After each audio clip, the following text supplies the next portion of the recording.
Hello, welcome to my new blog. আজ টমি খেলা করছে বিস্কুট নিয়ে। ঠিক বিস্কুট খাওয়ার টাইমেই আমার ভাইয়ের সাথে খেলা স্টার্ট। কীভাবে বিস্কুটটা ও ধরতে পারে, খুব অ্যালার্ট। কীভাবে বিস্কুটটা ছুঁড়বে, কোন দিকে ছুঁড়বে। তার মধ্যেই ছোটু ছুটে চলে এসেছে, ব্যাস বিস্কুট ছুঁড়ে দিয়েছে। ইভেন ও ধরেও নিয়েছে। এই যে আমাদের টেডি,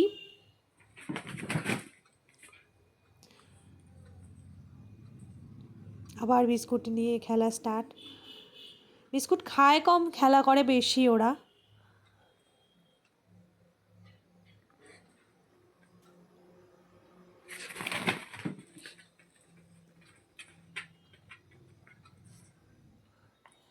কালকের থেকে টেডির শরীরটা একটু ভালো আছে এখন। আর এই যে আমি বাড়ি চলে যাচ্ছি আবার। টাটা।